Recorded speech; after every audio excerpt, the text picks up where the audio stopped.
This is part two of, before I say that, I'm going to say I'm learning how to get a little more comfortable talking and stuff. So I'm going to I might start learning how to entertain you a little bit and make it not so boring. And hopefully it wasn't too boring already because the subject matter, it's subject matter most people don't talk about. But I'm showing my hat because it looks so dark, I'm not sure you can see it. But this is part two of drug rehabs, contesting drug rehabs and trying to figure out how do you get good drug rehabs. And it's a little bit limited by our drug laws, but not totally. And I just wanted to continue and finish some discussions on that because I've thought a lot about that and the problems with our system. Because, they need to teach in drug rehabs the real problems that go along with the drug culture. And that's stealing. Number one, it's some of them disrespect the police. I don't know that really. I don't think a lot of them don't necessarily disrespect the police as much as the government hate groups. We call them hate groups, but they promote hate for the police, and that's because for communism, and that's a trick. It's a trick. And because even I've seen gangs and people, some of them, they follow the lead of those groups. Some of them do, but a lot of them have a lot more common sense than the people you see in the mobs and stuff. And they realize I'm not acting like no fool around the police. I don't want to have nothing. They avoid the police at all costs. I avoid police as much as I can too. But I mean, especially if I've ever been out and had a relapse before in the past, why would I'm not gonna? What if I got caught? Why would I be mad at the police? I know I was doing something I'm not supposed to do, according to the law. I think it's a bad law. I think they should have legal venues and stuff. And I think it's bad for you. I think all that, even if it's a healthy one. I think coffee is bad for you. We'll just go straight to the point.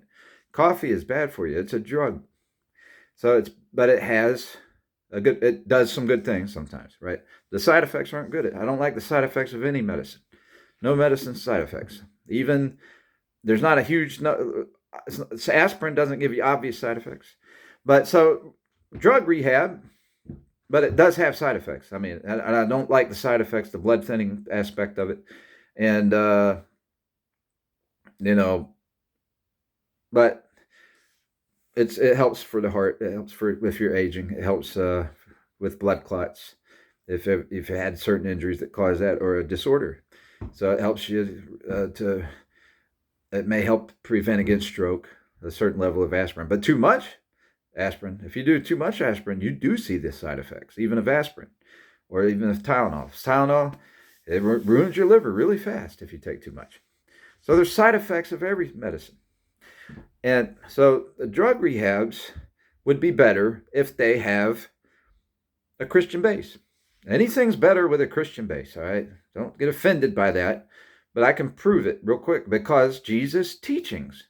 And so this is something I'll make a video on in a different way about Jesus' teachings, how we need to support Jesus' teachings more because it's coming straight from the heart of God right there. I mean, so, and we have not promoted Jesus' teachings enough. And his simplification and his explanation and interpretation of the Ten Commandments, of love your neighbor. So he's given us, instead of saying, thou shalt have no other gods before me. Now, he may have said that. I forget. I am the way, the truth, and life. No man comes to the Father but through me. He said different things. But when he says, instead of saying the Old Testament Exodus, thou shalt have no other gods before me, he interpreted it for us in another way. Love the Lord thy God with all thy heart. Love the Lord your God with all your heart. Is it your, I forget. Love the Lord your God with all thy heart. Love the Lord thy God with all your heart, all your soul, all your mind, and all your strength, right? I wanted to say to somebody, and all your stomach. That falls under strength, and I forgot to tell them that. But to be funny, kind of, but to bring have an epiphany maybe. But so because some people will eat themselves to death. If you have acid reflux, for instance, somebody has acid reflux and they're eating, or if they have high cholesterol and they can feel like they're going to have a stroke after they eat too much, but they don't care. They think gluttony's okay. That's why it's not okay. That's part of it right there. So we're supposed to. That's a sin, and I've seen people who are have a gluttony philosophy. It's not about just having. They have a glutton philosophy. Some people have that philosophy and eat like a glutton, but they don't gain weight and they somehow maintain health. Maybe they burn off the calories, but if they had that philosophy, and they think it's okay, and they'll talk bad about other types of addicts. You know, people who are considered addicts, and really. Uh, Gluttony is the same, similar kind of sin as addiction to this drunkenness and stuff. So it's similar, except it doesn't change the mind as much. But it's the same attitude, kind of similar attitude, similar spirit. It's a non-caring spirit. It's not revering God. It's not loving His commandments. If you love me, keep my commandments. And now I've heard people misinterpret "if you love me, keep my commandments" a lot.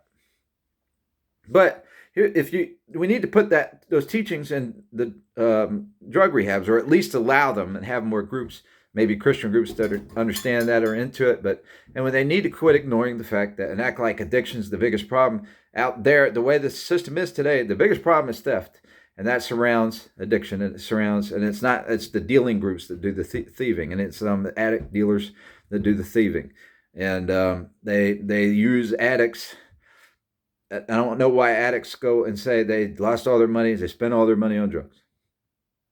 I've never personally seen that happen. I've seen people who spent their money on with people who get them drugs and lose all their money to those people who robbed them and shorted them and gave them fake drugs and all this kind of stuff. And then they're trying to buy some more because they got teased, they're frustrated. They'll buy more. They'll do stuff like that and lose their money and then get robbed again and all this kind of stuff. So it's not, I don't know, to me, I wonder if people are not really being honest. I don't, maybe they found some good dealing groups somewhere that actually gave them their money's worth. But if they took those medicines, they'd overdose. So I don't believe people in rehabs a lot. So when I don't believe them, and I've seen them, and I'm like, you've been clean for 6 months. Okay, well, how long have you been clean from dealing? No, I mean, you kind of almost want to say that because if you think they're lying, I don't want to say that, but I've wondered it. I'll put it like that. At this point, I'd want to interject that. I just did, right? I'd want to interject that, yeah, because we're not telling the truth about anything. And the problem I have with it is I'm not into busting people for wanting coffee, and that's how I look at the drugs. I'm not into busting people for that stuff. I'm not into just picking on that. I think our punishments are a little overkill on all that stuff. And they're not going to the problem, and they're not teaching people what the real problem is. And and there is a problem with addiction, but they don't have the right kind of rehab groups that lie and say once an addict, always an addict, and then that chases everybody out of the group or excuses it. It excuses it too. To say it's a disease excuses them not trying to beat it. And those things are beatable. And they're beatable, but it's hard. It's hard just like it is to quit chocolate or coffee. It's not easy. It can be. I mean, it can be if you get past a certain point, or if you find that you can substitute coffee instead of doing those things, but it's not your healthiest venue, right?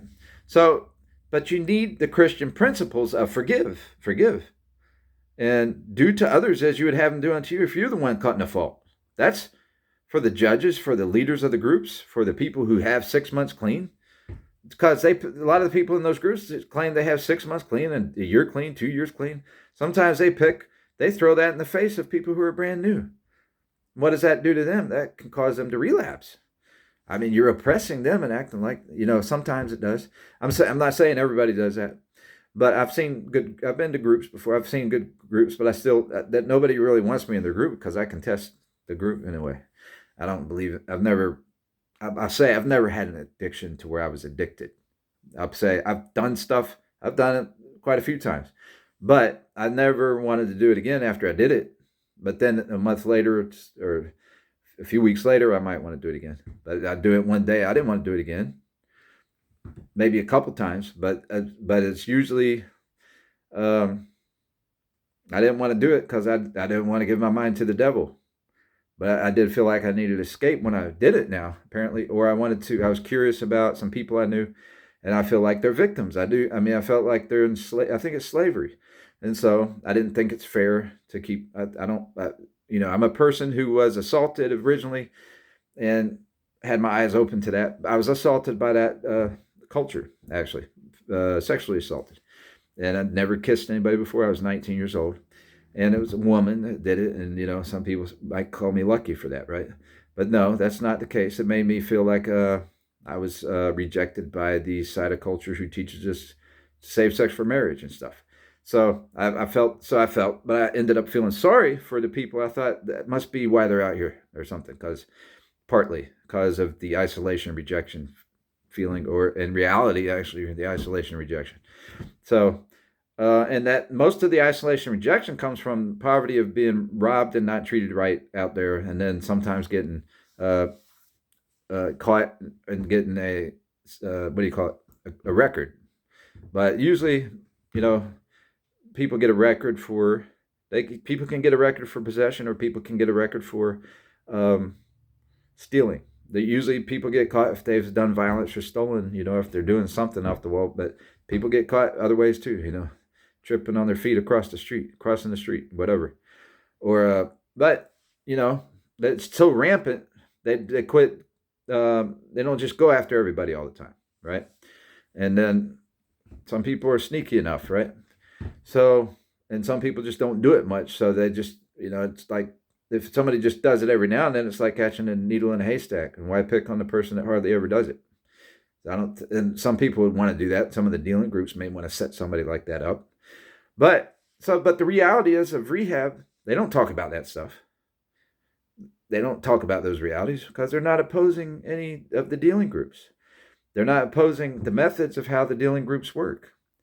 But a lot of people that really had an addiction, like I say, I didn't. The ones that have an addiction, they do get into the theft. How else can you support it when everybody else is stealing around there? When the dealing groups are stealing, you can't support your addiction because they're going to steal from you. So you're not going to get your stuff, and they're not going to give you your money's worth until you start helping them steal. And who are they going to steal from? The addicts that just go out every now and then, and they're not regularly hustling up money or panhandling for them. They steal from them and then say, go panhandle. Do those kind of stuff, right? And so some people go for it, and the other ones don't. They quit. Once some people they have a standard against stealing before they use, and so these groups try to get people to steal. They try to rob them so bad that they'll go steal because they have no hope. They don't know where to go. And so a person sometimes have to have a strong conviction against stealing a lot of times to quit. And maybe they've learned and done that a few times to where they toughed it out and learned ways to survive and realize I don't have to steal and I don't have to use again. I just, and I wait. Some of them plan it out and wait a month. Some of them do. Some of them try to quit and wait a month, but then maybe relapse without planning to. And so there's different things out there. Works different for everybody. But then the groups, they lie and try to act like the rehab groups try to act like everybody's the same. I know you didn't do that. I know that you were planning to do it just like me. I know you're lying. You didn't try to quit. Da da da da da.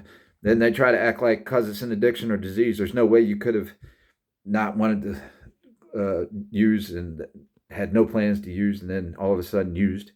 They act like that's not true, but that happened. So it's different with everybody, but the reality isn't. So they act like it's the same with everybody. Nobody's any different, but it's different because people have different experiences, different reasons for doing it, different types of depression, different times when whatever it is that triggers them,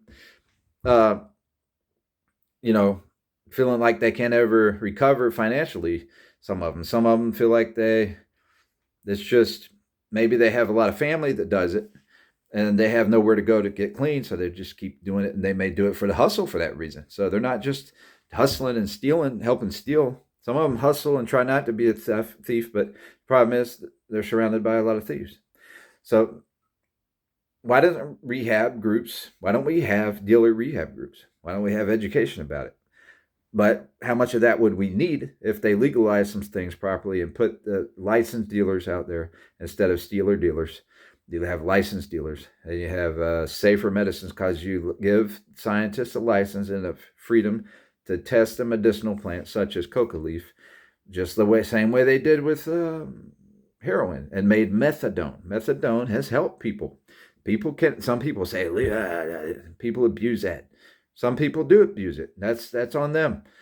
right? But I know a lot of people that have been helped on it and stayed alive because heroin is different. That if you've done it so long, you have heart failure if you come off it. You can't just come off it. But so they have methadone clinics and methadone groups. And I know a lot of people that succeeded. I won't say a lot. I know one lady, particularly knew one lady, older woman who had from New York, who had done it for years. She was in her 50s when I met her, and she was in the methadone clinic, and she had good success. She was always a level-headed, even person, and they would wean her off methadone little by little. And so I don't know what happened to her. I lost track, but I knew her for quite a few years, and she was always doing good. Every time I saw her, and that kept her from having heart failure, and she wasn't abusing methadone, right?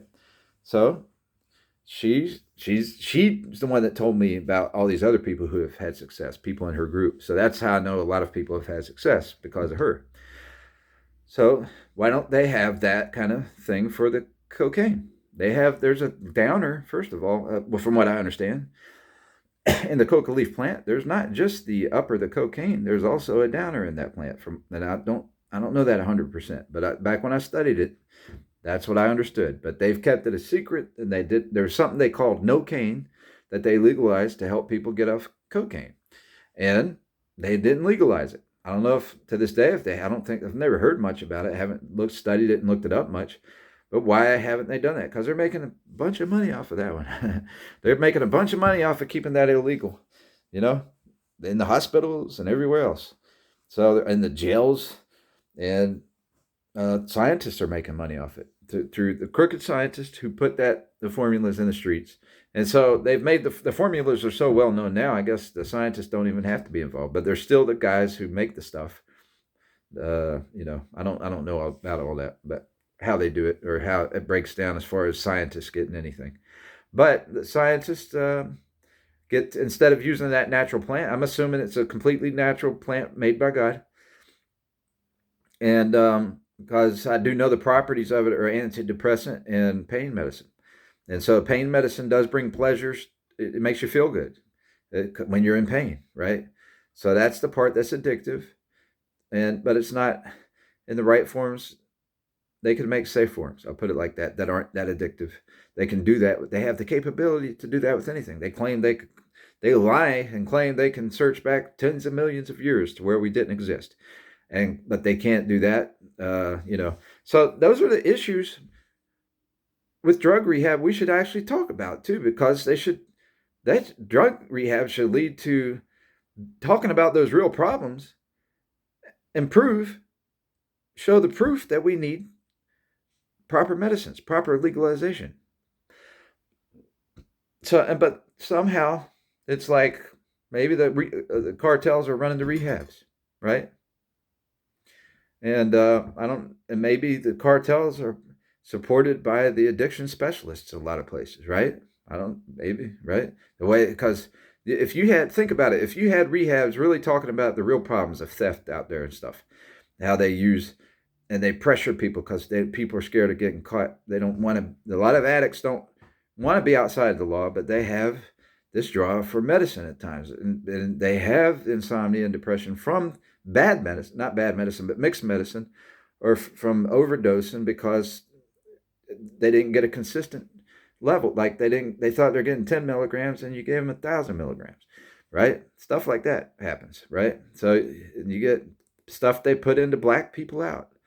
Then they're embarrassed, so they want to drown their sorrows, and they go overboard. That stuff wouldn't happen if you're buying it over the counter. I mean, not to that level, not that often. It happens pretty often. So I forgot my point with that, but exactly. But we'll go back to if they're able to talk about that in rehabs and that being the real problem, but they don't. They trick the system into saying once an addict, always an addict. You lost all your money to drugs. No, you didn't. You lost it to a thief group.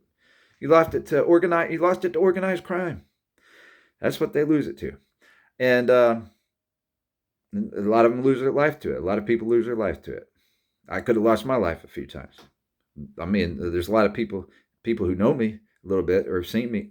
They're surprised to see me talking and looking healthy right here. I'm not completely healthy. but I may have a tumor. And let's see, right now I'm a little overweight, but pretty soon I'm about to be back in shape again.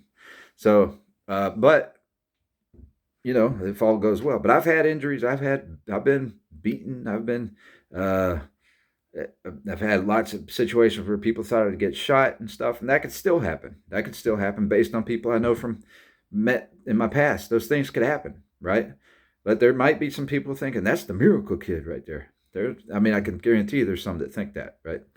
But but really, the way I survived is forgiving people, not fighting, and understanding the problem. Understanding, I thought, I'd meet people in this situation or whatever who wanted to come up, but I couldn't. You can't. It's just because the cat gets your tongue, I guess you could say, out there, and you can't. You're scared to ask people questions and get them in trouble. So you're not going to meet people that are kind of caught in the system or a little mixed up like you are, like yourself. And so I don't know if there's people like that. There may be. I assume there was at first, and so I had been involved, thinking I didn't want to like date somebody that, for instance, doesn't have an understanding of what really goes on, and then they're judgmental and always worried about maybe a relapse or whatever. I'd prefer somebody who has been there, done that, but wants to please God, basically, and wants to live a godly life.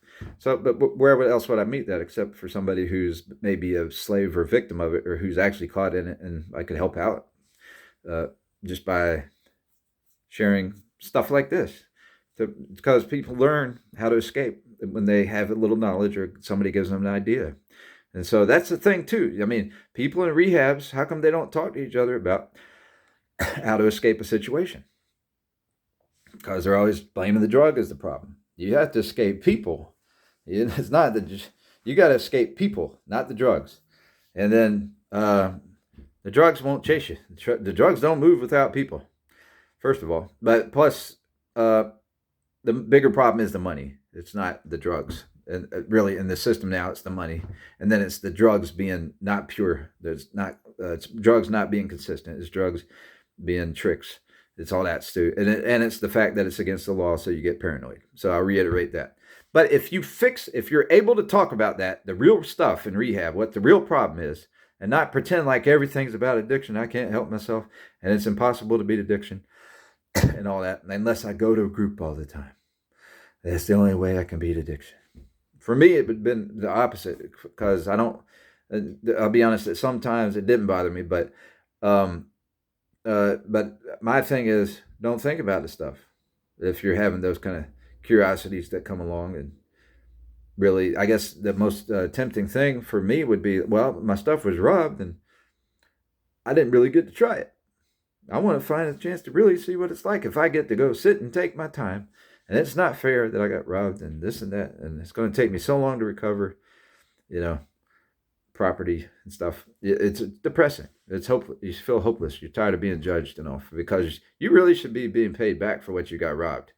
The system should have the thieves paying you back.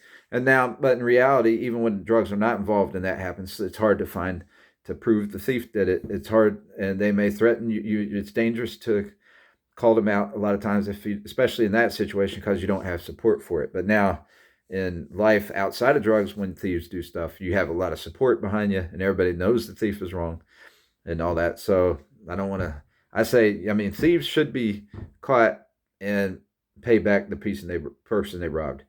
And they shouldn't always have to go to jail, but a lot of them will, instead of paying you back, they'll want to kill you if you try to force them to pay you back, a lot of thieves. So it's not all of them. Sometimes if they're caught, and they'll admit they're caught, and they're like, oh, okay, you caught me, and they're willing to pay back. You have those types. But in a lot of cases today, you have people who they'll kill you before they would pay you back. And those need to be paying you back from behind bars. So how do you accomplish that? So that's, especially if you're in a compromised situation where they say, well, you're partly responsible you shouldn't have been out there. That shouldn't exist, though. That shouldn't exist. They should have licensed dealers. So, and with the safe drugs. So, but you don't get that if you're not talking about that problem in rehabs. You're never going to stir up if rehabs don't actually talk about those real things. they're never going to talk about legalizing properly. They're never going to learn how to legalize properly. And it's really simple from the base. You legalize, and that's part of rehab. They should want to know that there's hope in fixing the system, because all your friends have been stolen from you when you got robbed. Unfortunately, we have a lot of conditional friends in this world, and people lose their friends when they lose their property. They lose friends for life. You get robbed once, and you lose friendships for life. So that's so another reason not to do it, by the way. But you may make some other friends someplace somewhere else, but you're not going to have the same friends ever again in your life, as chances are. I'm not going to say that's always the case, and I'm not going to say, but you may as well just let it go. I mean, don't keep beating yourself up over if a friend doesn't trust you or whatever. So, but a lot of times, the fact is, it's not your fault that a friend doesn't trust you. It's the person that robbed you's fault that they don't trust you. So it's not, that's the thing. And then, of course, some people are picky, and it's strange because I guess if my buddy's drinking coffee or a girlfriend is drinking coffee, there are some people that if their girlfriend or boyfriend is drinking coffee, they feel lonely unless they're drinking coffee with them. But they might be a health nut and might not want the coffee, but they notice that, hey, your social subject changed, or it's not usually that bad with coffee, but that's how it is with something that takes your mind a little further. I'll admit some things take your mind a little further, and you feel like something's in between you, and you want to be on the same level, and that's why they say somebody shouldn't date who has a drug problem. You shouldn't date somebody with one, or if you both have a drug problem, you shouldn't date. I don't agree with that, because a lot of times that can make it worse. That's true. But sometimes because people date, that helps them have incentive to quit, or to be more, at least not be beaten up by how they do. So, but I don't know. I'm not going to go into that. But so the point I keep getting strayed from is, if rehabs talked about the real issues, they would promote legalization, and properly. Now, I'm not talking about half doing it halfway, the way they do it nowadays, and then leaving bad forms out there. I'm talking about doing it all the way. The plant. Legalize the plant within licensed dealers. Legalize the concentrated forms with licensed scientists. So you got bad scientists, but the good scientists would be competing with them, and the bad scientists would have to compete with the good scientists to make good forms.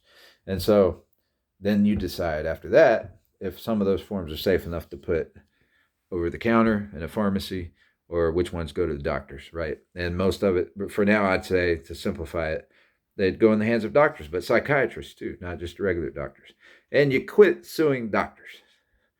You're at that point, when you got the regulation, you're no longer getting poison drugs, no longer getting drug that says 10, that they tell you is 10 milligrams, but it's really 1,000. You're not getting it spiked with something that blacks you out. You're not getting it stolen from you. You're not feeling pressure to rush to use and misuse. You're not having your house taken away for using the medicine. All that kind of stuff. So it's your responsibility. It's not the doctor's responsibility in that system, and you don't sue the doctor. I think that should almost be a law. Don't sue a doctor if you overdose. Now, if you have a problem, allergic reaction and all that stuff, you sue the scientist. Now, if it's an allergic reaction, should you sue? The first time you didn't tell the doctor you could be allergic to that, that's not the doctor's fault. So, I guess this is a different subject, right? But these things would be addressed in real rehabs. They should be really addressed. But the way that you get a rehab, let's get to the main point. The way you get better rehabs, like I said, the reason Christ works in rehabs is because you have forgiveness, redemption, hope. You have tomorrow. You have the truth that realize that, and people would not ignore. It takes 3 days to get past the withdrawal phase. The addiction phase is 3 days with anything. The hardest part, some people say, no, it's a little longer with this or that. The hardest part of the addiction phase is 3 days. And you may not even feel it the first day after using, because you still got it in your system. So the withdrawal may start 2 days later. So you could say 4 days. Or once it starts having the withdrawal phase, it's 3 days, we'll say. So say the withdrawal phase doesn't start until a day after, like when you're feeling the withdrawals because your energy, some of these drugs give you energy, and then they still kick in the next day. So say 2 days later, then you have 3 days. We'll call it 4 days then. But my point is, it's no more than 4 days where you have the hardest part. You sleep it off, you tough it out, you take some Tylenol, which goes out of your system quicker than some of those things. And it's not an up and down type of thing. Helps you through the body aches or headaches or whatever it is, the withdrawal. You break that phase. That's the truth. So you're getting truth because you put God in it. You put the real God in it, who tells us to live in spirit and truth and tell the truth. And that it doesn't promote lies. A false God, it's okay to lie if you have a false God. And so people lie, and they support this addiction philosophy, which is false, and it supports the dealing group that steals from people, and then has them saying, I spent all my money on drugs. Well, the drug only cost $10. How'd you spend $1,000 on something that costs $10? I mean, they didn't spend all their money on drugs. They got robbed. Yeah, they got robbed. So you tell the truth in the rehabs, all right? Or just plead the fifth if you want. But don't tell all these lies. Just tell them you want to stay clean if you want to stay clean. Or I need to stay clean. So you have rehabs. I'll probably have to do part 3 and 4. But you have rehabs, which I mentioned in the first one. Not to this level, but you have rehabs that are there because somebody's saying they want to stay clean off of a certain drug, or they want to stay clean so they can get this job. They want to stay clean for their DUI thing. But don't tell all these lies about you spent all your money on drugs and stuff, and then support all the people who want to hate people for spending all their money on drugs. So I don't believe that stuff. I do not believe it. But I'll be honest, I'm the only one I know even that's been in that system that has really addressed it that way much at all. But the truth is, you can't spend all your money on drugs and use the drugs because you'd be dead the first time. You can't take that many drugs. Nobody can. They don't cost that much. So why are they scared to talk against the thief network? Why? I don't know. But so you should have rehabs that ask that. And actually, so I can interrogate some people and ask them, why are you lying? You know you didn't spend all your money on drugs. They don't cost that much. Man, tell the truth. Nobody robbed you of your drugs. Why are you here? Why are you in rehab? Why didn't you get addicted? Because they robbed all your drugs. So that's the good part of it. They rob your drugs. You don't battle the addiction as much. So it does. The more you do something, the more hooked you get on it. That's true. So there's an advantage to people stealing from you. Not really, though. Not really. Because the stealing, when you get robbed, that's what really makes you look bad. Aside from if you acted like a fool while you're not sober, that makes you look bad too. Or it makes you embarrassed or ashamed or whatever. Can get you in trouble too. But, so bottom line, you have rehabs and you allow for the ones that believe in Christ. And you allow that kind of teaching in the rehabs even. And the principles. And whether you're talking about Christ and salvation much, but that's debatable in some places, I'm sure. But talk about the 10 Commandments. That applies. That's a common denominator for a lot of subjects I do. You talk the 10 Commandments. Don't kill, don't steal. Don't commit adultery. Don't be adulterous. Love God. At least respect God. That's a point I wanted to reiterate. Respect God.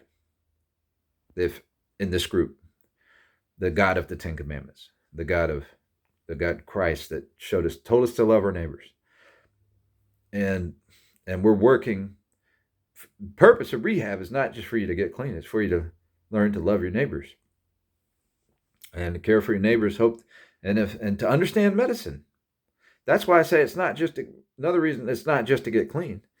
It's because the rehabs are to help you recover your property. Right now, they're not. They're saying you can't ever have property because you're an addict and you could lose rehab any day and lose all your property. Who are they qualifying when they do that? The thieves that make you lose your property if you use a drug. So that's not right. And I don't want this video to go much longer, but those are some points right there I would like to embellish on. But so but you have rehabs that tell the truth. Okay, you got rehabs with no caffeine. I've brought this up in the first part video. No caffeine, no cigarettes, no Coca-Cola, no sugar, except for honey and stuff like that. And some rehabs you might have with zero sugar, no honey even. So, because you might want to go on a fast, you might have that kind of thing. But you have rehabs that don't make you lose your job, help you keep your job. You have rehabs that can help you get your license back or whatever. You have that's that. Now that's a touchy one because if somebody had a problem with getting in the car while on drugs, that's just a different story. That's a different story. The main thing you want to be clean for is your own health, and that's so you treat people right. And really, it is questionable if you have a habit of not being sober and hopping in a vehicle. You might not need that privilege back right away. I mean, save yourself some money. Just think of the positive side. Save yourself some money, and don't worry about getting the car back right away. You know, but if you've done it and it was a one-time mistake, maybe there's easier ways to get that back. And if you're successful in staying clean, but you don't want to take a chance in being somebody who's used medicines and then hops in a car. Nah, if that's something that I mean, some people may do, then you need to. That's you have to say no to yourself. You have to put yourself in a tougher rehab situation, and there should be more options. More, but for the most part, rehab should be nighttime classes or weekend classes, and help people to have a little accountability, a little knowledge, and um, encouragement, and find friends that are telling the truth and really trying to quit. Just to have some social life, so you're not isolated. And then, but some of those kind of rehabs can happen now, even while the laws are still messed up. So that's the point I'm making this video because I'm running out of time. And so while the laws are still messed up on it, hopefully, I mean, my goal is to help make people realize the laws are messed up. And we think scientists are smart, and I don't qualify to speak and all this stuff. And I've studied it. I've been a lab rat, man. I'm a nutritionist, big time nutritionist who studied all the herbs, tested all the herbs, the legal herbs, the natural herbs. I've because of depression reasons, though, sampled the other stuff mostly, and just those kind of things. And I've not wanted to because I don't like doing something that you're not supposed to do, but it's out there, it's so rampant. I've done it, and I've always tried to quit. Never been one of those types who plans a relapse. I've never premeditated or planned. I've always planned to quit whenever I've done stuff, but it was just so happened that I did relapse quite a few times. And what was different with me is I didn't stay there. I got right back up. Some people would debate, well, you wouldn't have fallen back down if you're really Christian. Well, I was Christian, but I didn't believe that it's a sin, except that it's not legal. But I don't believe those medicines are a sin. And I don't like the whole church. I don't like the entire church in the whole United States. I don't like any of them as far as their view on drugs. But I do agree with them on all the other theology. I don't think drugs and alcohol is a sin. I think it's risky and dangerous. And I do think it is a sin from the standpoint of you're supposed to render to Caesar that's which is Caesar. I do think it is from that, but I do think it's a predatory law. I think we have a crooked government that's made a predatory law, and it's the Democrats that have tricked, but it's a trick. It's a scientific trick. So I don't think it's premeditated, purposely a predatory law by a lot of people. We're brainwashed and it's hypochondriacs, and it's demon possession almost. The laws they made. I think that there are medicines in the streets that should be legal medicines in safer forms. So I have a different view, but I think, and I'm alone in my view pretty much. But it sure does paint for a better world if they fixed it. No, I mean 77,000 people dying a day. I mean a year now in the United States from poison. So they should have legal venues regulated for poison. So, but the rehabs, you could have even better rehabs once that happens. More viable rehabs. So some people want to make a living. I'm not knocking people who want to make a living off rehabs because they're very needed. But I don't think they've been taught the right philosophies. Not Dr. Drew or anybody. He's wrong about a lot of stuff. And he'll say, well, I'm a doctor. You can't tell me I'm wrong. I know you're wrong. I'm a philosopher. So we'll say that. I'm a philosopher and you're wrong. Addiction is not a disease. Addiction, it's not once an addict, always an addict. It's just like milk. Milk, I've had milk. I like milk. And if I had never tried milk before, I wouldn't have an appetite for it ever. If I'd never tried it before. But now that I've tried it, I like it. It doesn't matter how long I try to stay off milk. There's going to be a time where I want to try some milk. It's the same way with drugs. That's not addiction. But you stay off the drugs if they hurt you. So medicine sometimes help you. So it's not a devilish thing to use it as a medicine, and that's what's tricky about it. And why did God make this trick? It's not a trick in a sense. It's dangerous. It's warning. He warns us against it. He says, don't trust yourself to use medicine and this and that. But he doesn't outlaw the medicine. He doesn't put it in the 10 Commandments. So I'm talking background on the why. I'm giving you reasons here that why the rehabs are messed up and how they got it all wrong. And it should be nutrition based. I'll put it like that. It should be nutrition based, good nutrition, good exercise, good hobbies, and God. You should be introduced to God if you really want a real incentive. My incentive to stay clean from that stuff is God. I mean, so regardless of the fact that I had ever relapsed, he's the reason I never did it more than a day in a row, except maybe 4 times in 20 years. I don't know, 4 times. That's not many times of doing it 2 days in a row. But even when I did it 2 days in a row, I didn't do it for a long time after those 2 days. But it was some circumstances where I was stranded or something that had me do it 2 days in a row. So anytime I've done it though, and it was overkill, and I realized, well, I guess I can't do it moderately or whatever, and not in this situation or whatever, then I wanted my mind back because I didn't want a mind that wasn't pleasing to God. Yeah, but those drugs can make you not care about whether you're keeping a healthy mind, clean mind, a spiritual mind. That could happen right away, especially if you're getting something too strong. That's not good. But legal forms of it wouldn't necessarily do that. But I could say even coffee has made me be not focused on God. I'm not going to go to specifics on that, but I've had caffeine to where it makes me not focused on God. And I don't want to stay on the caffeine because of that. I also don't want to stay on it because of physical health. I mean, you're not going to be as strong on caffeine. I like being strong. I don't like my bones feeling brittle. Caffeine makes your bones brittle a little bit, makes you feel like they're brittle. I don't like feeling that way. But mostly, I want my mind to be in tune with God, more in tune with God. It's not, if I'm worrying about stuff, it's not as in tune with God. Doesn't even have to be medicine that takes my mind off of God. Worrying can do that. And so I want my mind to be in tune with truth, in tune with God, in tune with not stress, but patience and things like that. And so why do I want medicine to mess that up? So my main motive is not going to be a rehab. It's God, right? And it's people. It's the fact that life is short. I want to be on point. I want my life and time to be on point and win more people to Christ, right? So a lot of people are against this video. Well, I'm against ignorance. So I talked on the video. And I'll end on that because I'm at 43 minutes. I didn't want to go that long.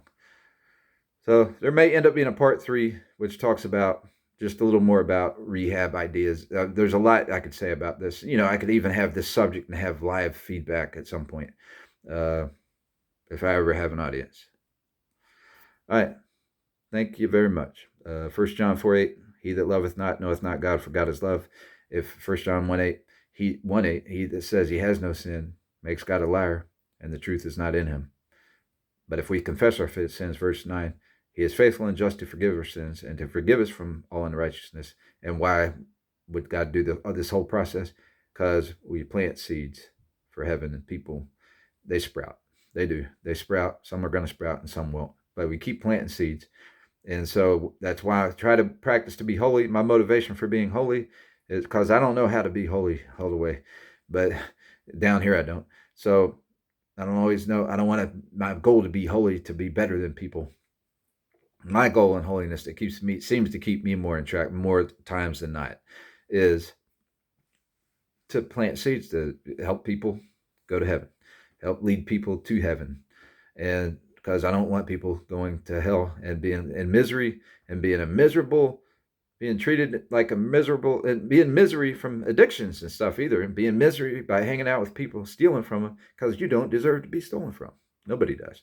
All right, because God said it in His 10 Commandments. He made a law. That law is telling us you don't deserve to be stolen from.